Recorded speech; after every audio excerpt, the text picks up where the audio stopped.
Well, it's Devlog time, where I show you the latest updates on my brutal Viking side-scrolling adventure, Blood and Mead. I've done more than I can cover in one video, but I'll share with you my favourite updates. Last time I showed you updates to the main player design, the new climbing system, new enemy types, upgraded spaghetti effects, and showcased my boxing skills. But it's a new dawn with new tidings.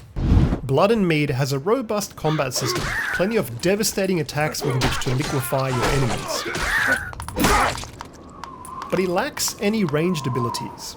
I needed a way to throw stuff, like in God of War. So I got to work crafting animations and coding up the system.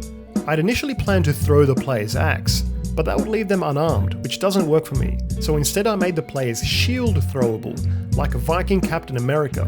I made it so you can hold the button down to engage the throw stance, then release the shield when you're ready. That catch pose though. I polished with some ghost trails and made it so the shield always returns to the player. I even added manual aiming. Yep.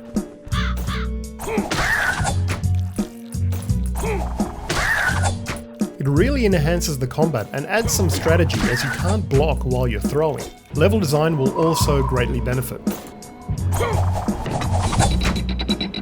And there are other possibilities. It's just nasty. Overall, it's a great addition to the current moveset and gives the player more combat agency in ways in which to kill enemies.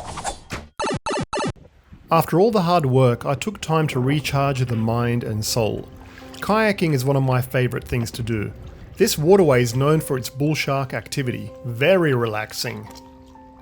But this swampy mangrove I found was giving me some great thematic inspiration for a new landmass I'm working on.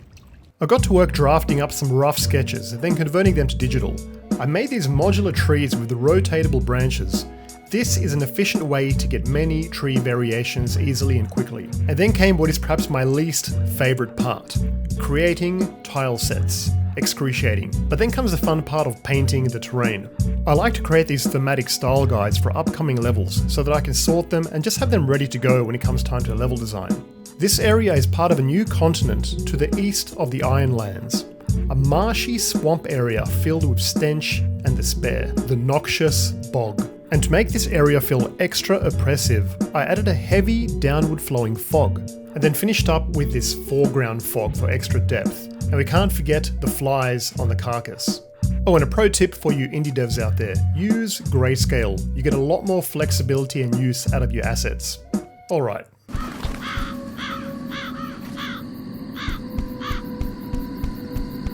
Yeah, this place is pretty spooky. I like it. I rigged up a new enemy type, a Pythorax, a formidable foe with an unblockable attack. And there are some other new things. I added a second larger gauge displaying the enemy's health and name. This makes combat more intuitive and readable, and also gives me a way to add some lore flavour to the game.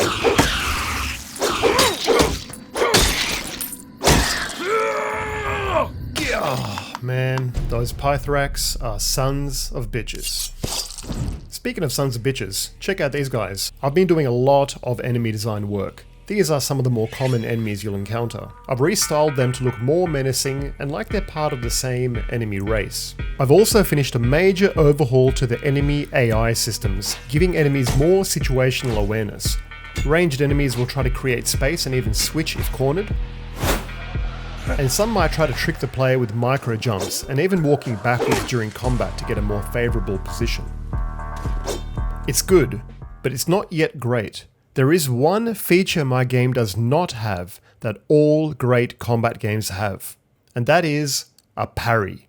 A parry is the ability to deflect damage by blocking at precisely the right moment, at the risk of taking damage. All the cool games have it. So I pressed the magic parry button, and like that, we had a parry system. It works like this. Unblocked, you take big damage. Blocked, you take less damage. Parrying, you take no damage. Stun the enemy and get a free hit. Oh, and by the way, if you like what you see and want to support a solo indie, please do wishlist Blood and Mead on Steam. I'll drop a link in the pinned comment. With the parry and the new enemy AI, combat feels more interesting and dynamic. And with such a combat-focused game, it's kind of important I get it right. I want people to enjoy and look forward to the combat, even with simple enemies. What a crybaby. Yeah, the kid's got no chance. I finally got Elden Ring. Probably a bad idea. An important thing I've been working on is the core HUD and menu system. Still a work in progress, but significant steps have been made in both design and integration. I'm not gonna lie, all of this has been pretty tricky to roll out. UI is hard, slow and painful, and I've really had to push myself to get through it. But I've really enjoyed coming up with different descriptions for skills. Warlord Slam, a merciless leaping assault that rains pain down upon foes with devastating fury. Nice. And for a fun technical fact, I manage these skills in a JSON file which I edit in Notepad, El Clasico. So on the right side I have a passive skill tree, which I'm not really sure exactly what they will be yet. I'm still working those out. But notably, I've introduced a skill point system for unlocking abilities.